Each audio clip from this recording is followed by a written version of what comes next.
Coach Larrañaga joins us solo for the next 15 minutes. Coach, do you have any opening thoughts? And then we'll take some questions.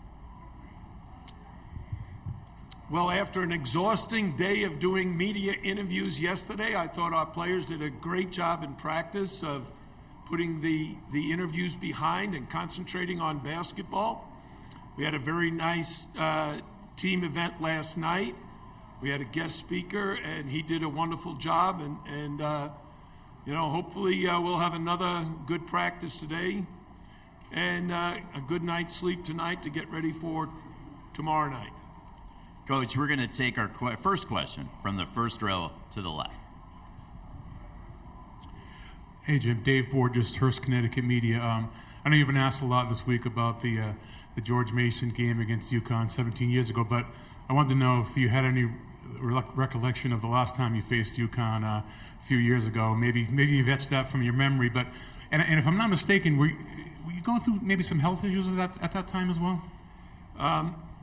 I remember we played in an ESPN event in Charleston, I believe, and we were awful, and UConn was dominant, and I had a back issue, and it kept me in a wheelchair, actually, for a few days. I got that corrected, and now I got my 40-inch vertical back, and I'm doing good. Next question's to the right of the aisle, third row. Hey, Coach, Greg Bailey from ABC here in Houston. Welcome to you and congratulations. Beyond the obvious of getting to the Final Four with this group, what is the greatest gift that you receive from these young people day in and day out as part of this journey? And how does that help keep you so enthusiastic about what's going on around you? Yeah.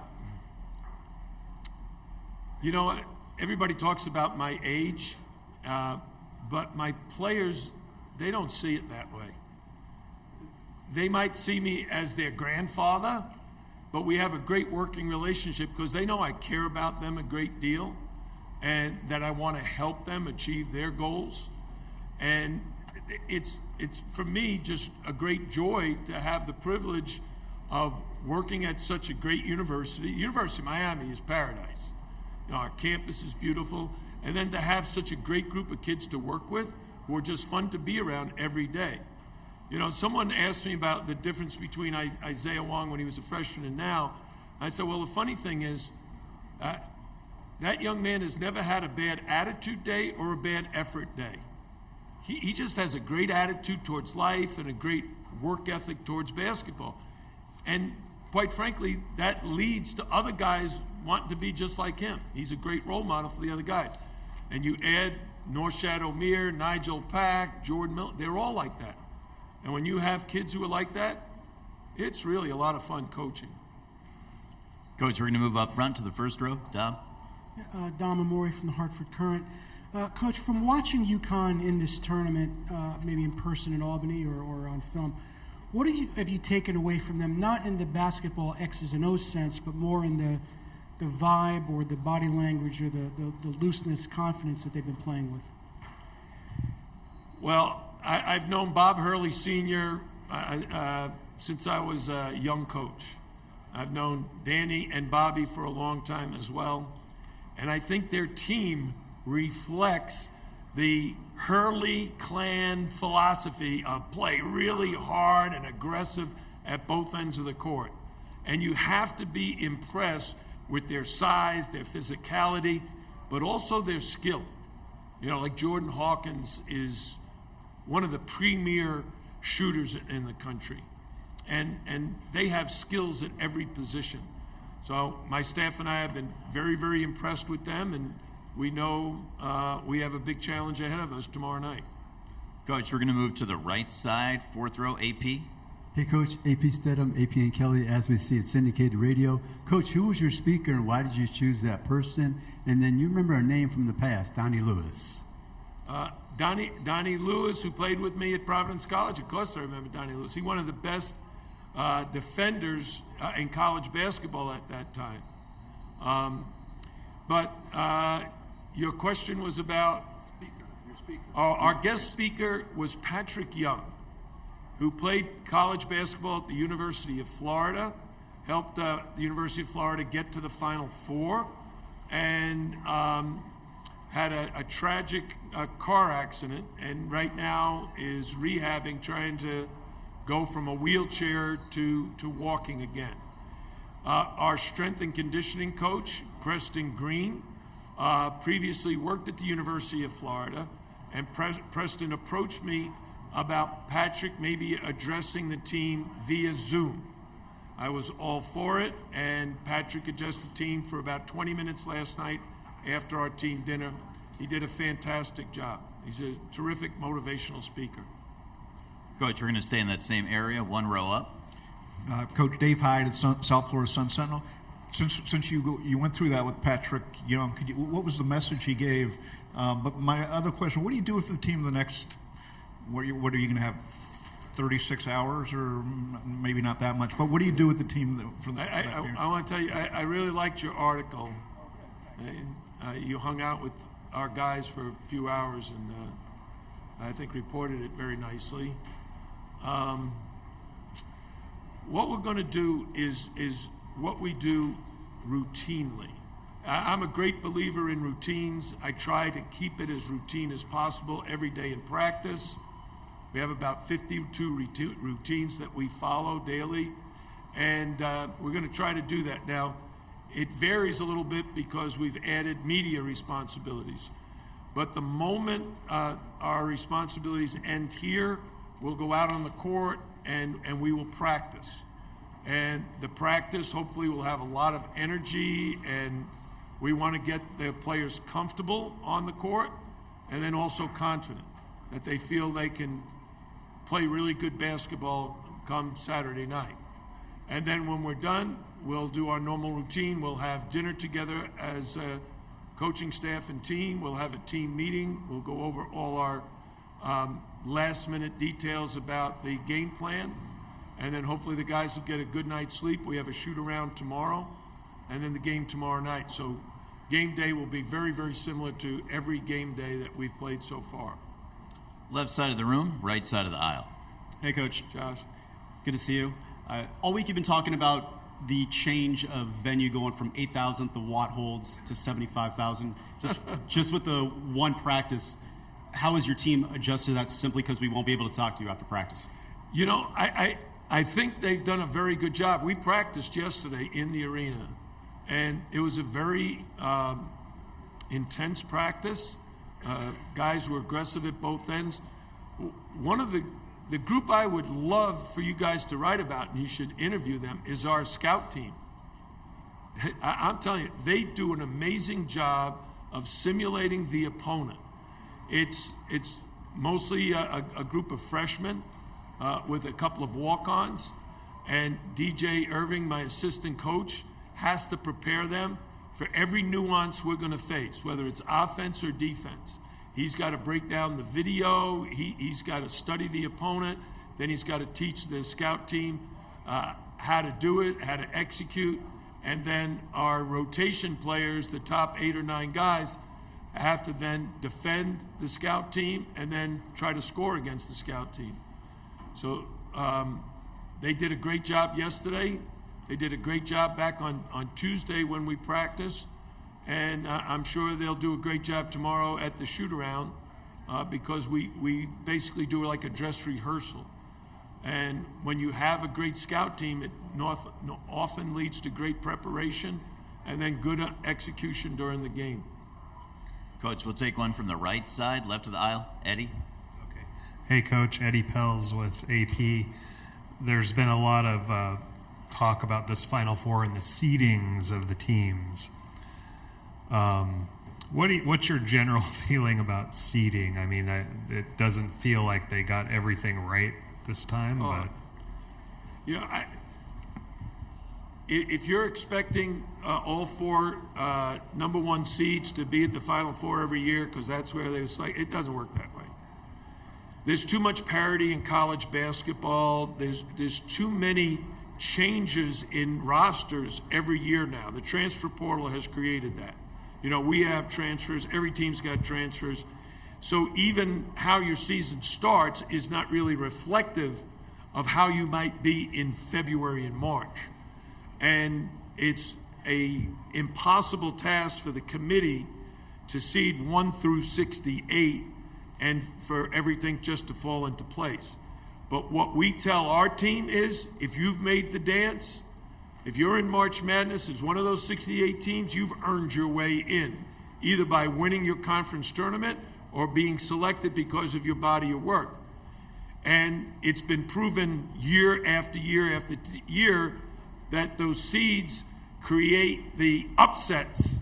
So a seed that's number 1 loses to a team that's an 11th seed or a number 9 seed. To me, those are not upsets. Those are about matchups that happen to work in the favor of the lower seed for some reason. And I reflect back even on our run to the Final Four in 06, we were an 11th seed. We beat Michigan State, North Carolina, Wichita State, and UConn. They were all seeded higher than us. Coach, left side of the room, left of the aisle. Here. Daniel Gotero, KHU here in Houston. I'm asking you this because all your guys brought it up yesterday, but how would you say your dance moves have evolved over the years? And they seem very impressed with it. Well, Tremaine Price, who was my point guard back in my first years at George Mason, he was interviewed by the Washington Post, and he said, my dance moves haven't changed, but they have gotten worse. And my players have said, you're so stiff. Like, you got to loosen up. Well, I can't. I don't have that flexibility anymore. But you guys can rate it, or the players can rate it. I just know my wife likes it. Coach, that same area of the room. One of the things that's made this Final Four unique is the lack of McDonald's All-Americans, the lack of consensus top 30 recruits. Is that a blip or a trend to you? And are schools starting to devalue those top freshmen at all, more so than past years? Well, I would say this is certainly an unconventional group of 4 teams, only 1 blue blood in UConn. So, you know, the Blue Bloods get the McDonald's All-Americans. So if the Blue Bloods are back here next year, you'll have McDonald's All-Americans in the Final Four.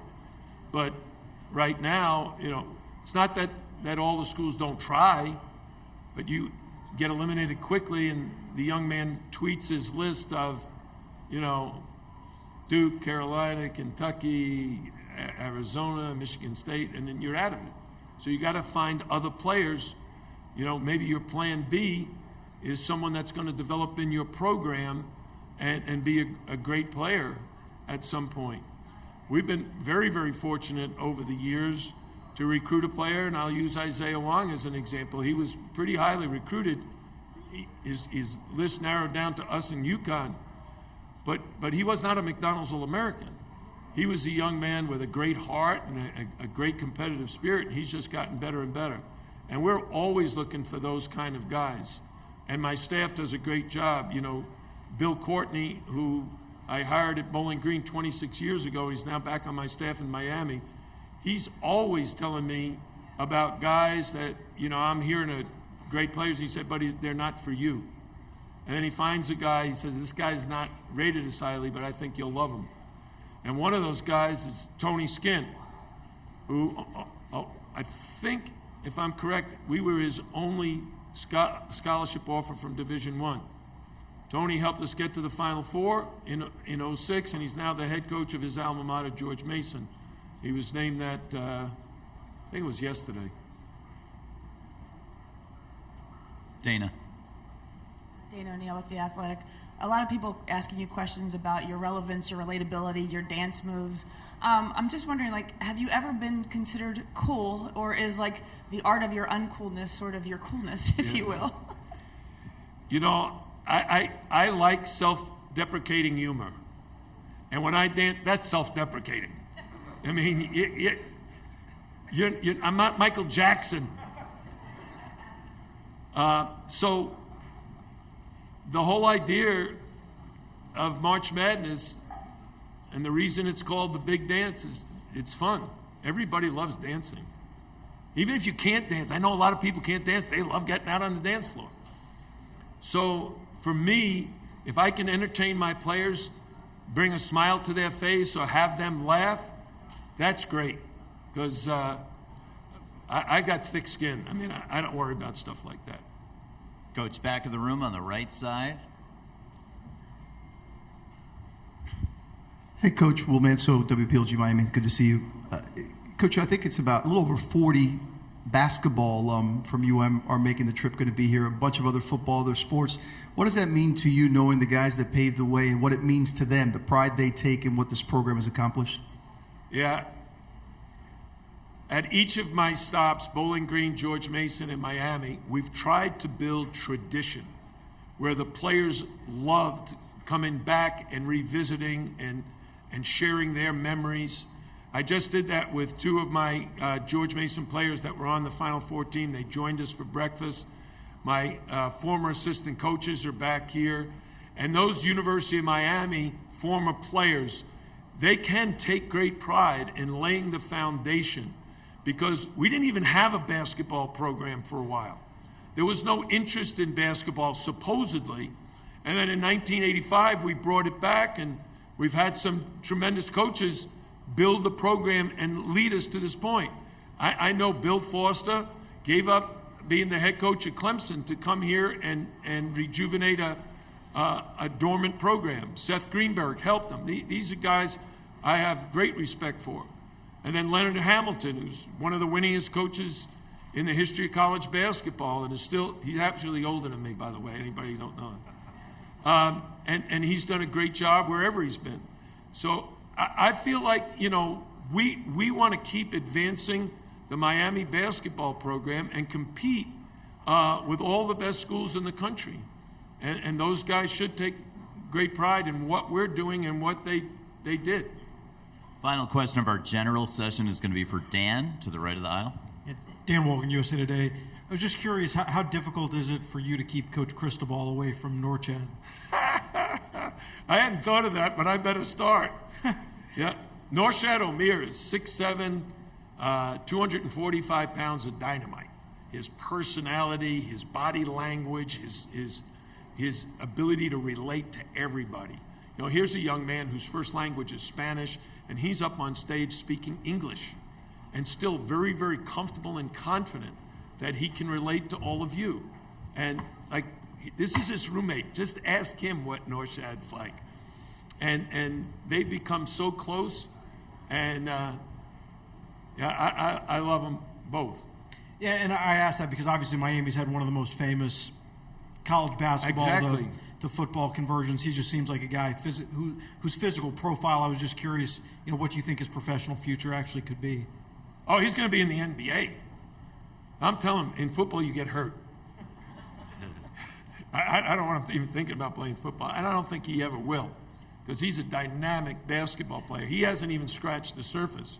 His offensive skills, as good as they are, can reach not just one level up, but 2 or 3 levels up. And we're going to spend a lot of time with him spring, summer, and fall leading into next season, and we'll see a much improved offensive play. How do you say that when the guy's already averaging double-figure points and rebounds? I don't know, but he's just getting better and better.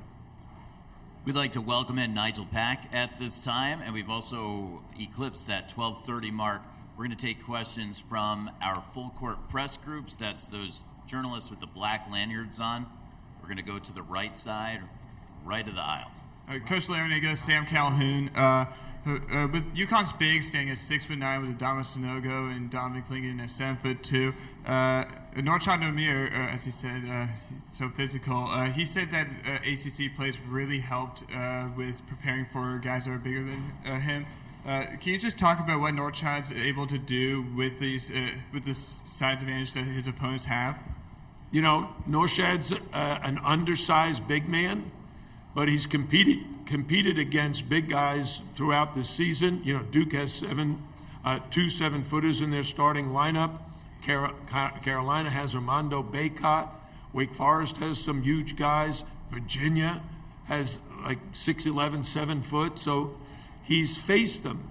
He's learned how to defend them and how to attack them with his offensive game.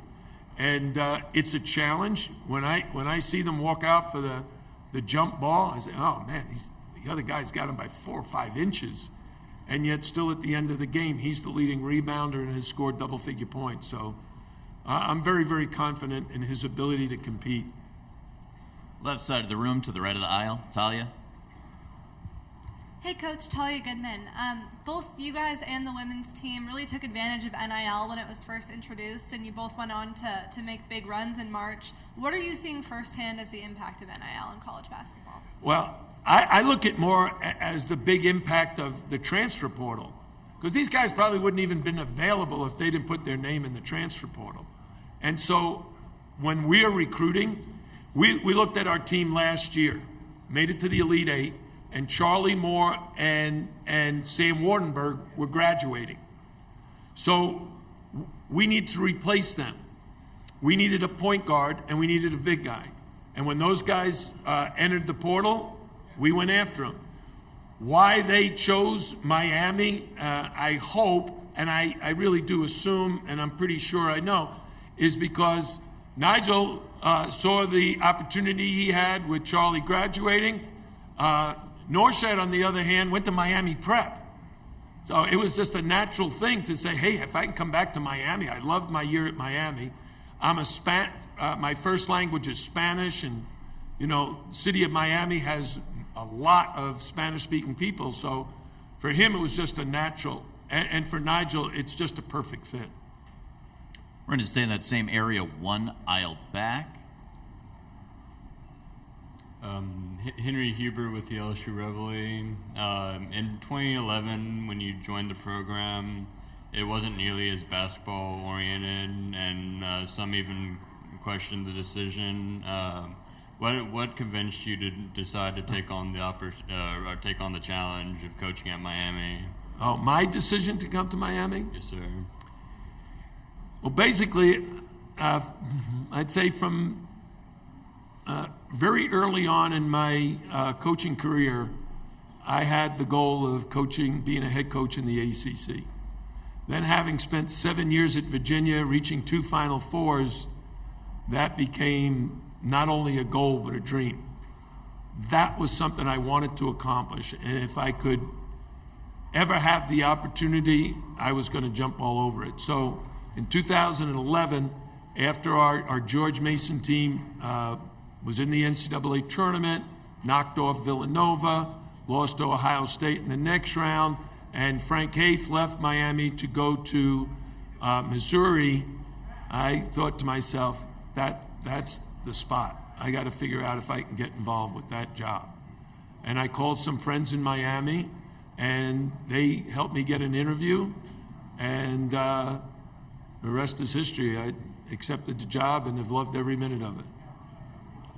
Questions for Coach Larrañaga or Nigel, and if this one's not for Nigel, we'll look for a question for Nigel next. Chase Hartzell with the Ouachita Sports Digital Network. This is for both Coach L and for Nigel. As a coach and a player, both of you are respectively known for your energy and your passion for the game throughout the country. What, or maybe even who was it that helped you fall in love with the game of basketball in the first place? Nigel, we'll begin with you. Well, I'm the youngest sibling in my family, and I'm one of the youngest cousins in my family as well. So all my older cousins and my older brother played basketball. So when I came up watching them play, I always wanted to be like them and play. My brother is 9 years older than me, so he was playing, and I used to play against him all the time as a kid. And my cousins are a few years older than me as well, so I used to want to play up and play basketball with them as well. So, wanted to follow their footsteps. Basketball became a natural habit for me. I tried all the other sports, but none of them were as fun, and I didn't have the passion for it like I did with basketball. So basketball is the one I played, and I picked, and I ran with it. Coach. For me, I have 2 older brothers. My brother Bob played at St. John's when they were in the top 20 in the country in 1960. I used to go to Madison Square Garden to watch them play. My oldest brother, Greg, he also played in high school and loved the game. So those guys introduced me to the game, but the guy who really lit my fire was my high school coach, Jack Curran. He became my mentor and inspiration for wanting to be a coach. And he actually asked me to coach my freshman team. a player coach as a freshman in high school at 14 years old. So from that time on, we went undefeated, won the city championship. So I think, okay, I'm pretty good at this. Questions for Nigel or Coach Larinaga? If you have one, raise your hand. Let's do one to the right of the aisle. Hey, Coach. Chris DeMond, the Miami Hurricane. I was just wondering if you could talk about the relationship between Wooga and Bensley. I know they have a special relationship being of the same year, and I know they room together. And also, if you could talk about the jump that they've made from last year's tournament to this one. Yeah, I think the jump from high school to college is huge. In your freshman year, the first thing you have to learn is, hey, you actually have to defend. Most guys, when they come into college, are terrific offensive players, and they have to learn about not only individual defense, but team defense, which they never really had to play in high school. I know that sounds ridiculous, but I've had players tell me, I always guarded the worst player so I wouldn't get in foul trouble. They came in as freshmen, and the first thing that happened is Bensley Joseph immediately made an impact with our team with his great defense. I was like, wow, freshman that can put pressure on the ball. And so he became a key cog in our run to the Elite Eight. Wooga, on the other hand, had a little further to go, but now is a tremendous defensive player. He's just gotten better and better, and both of them, as I said with Norshad, they have a very high ceiling. They're such good athletes that their skill level, once they really devote their time to the areas of the game that need the most attention, they're going to be dynamite next year. Next question is the left of the aisle, left side. Front left microphone. Coach, John Morgan, SMU Daily Campus. You've coming off of two drastically different games, one against Houston where you were 11 of 25 from deep, and then a comeback against Texas in which y'all didn't hit a three in the second half. Which type of battle do you foresee this upcoming game against UConn being? Whichever works. You know, it's very, very simple. When we played Houston, these guys, they packed it in. These guys had to make some threes. They did. They made 11. But against Texas, they were out there strangling our three-point shooters. So what do? We attacked the rim and got to the foul line, made 28 free throws. So I love when we have a balance in our offense. I love when Nigel's making threes, Zay is making threes, Wooga's making threes, but then also Norshad is getting layups and dunks, and Jordan Miller the same thing. Because to us, to play at your best, we need 4 or 5 guys in double figures. And we've had that for most of the season. Hopefully we'll have that tomorrow. To the right of the aisle. This is for Coach. In 2006, you had the great run to the Final Four. So can you tell me what experiences you learned from that, and for finishing the job this time, what takeaways did you have from that previous run that you can learn?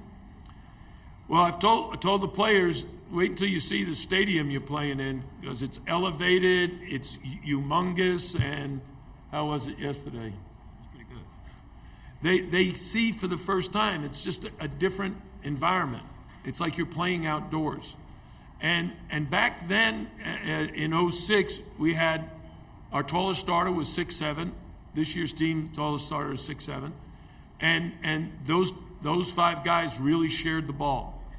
These 5 guys, and actually 8, 9 guys, really share the ball extremely well.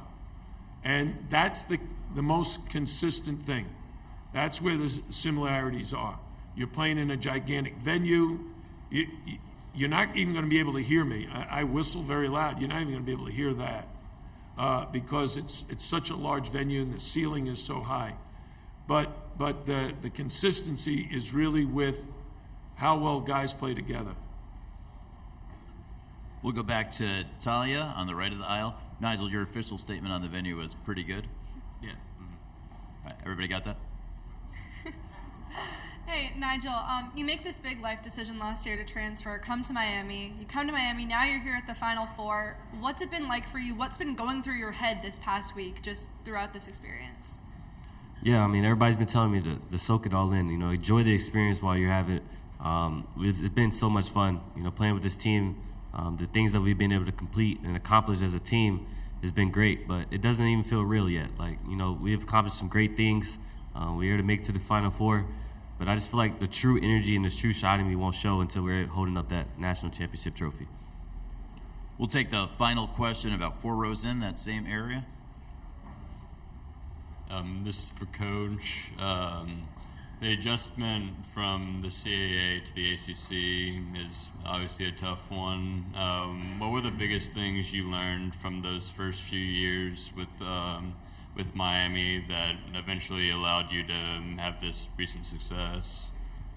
Well, the fact of the matter is I really didn't make any changes. My philosophy has always been the same. My relationship with the players have always been the same. Our offense and defense just varies based on our personnel. We've just always tried to create a family atmosphere. We started doing that day one in 2011, and it continues to this day. It's really the people that we recruit. Like, Nigel's such a great guy, such a great teammate, so passionate about basketball, and he's so skillful. So not only does he have skills to play it, but he has the right attitude and approach, the right commitment, and he's a great leader. Whether it's on the court or off the court, he's always speaking positively and being upbeat, and his teammates follow suit. We'd like to thank Coach Larrañaga and Nigel Pack for joining us here in the main interview room. They're going to head back to their locker room and get ready to take the floor for open practice at 1 o'clock.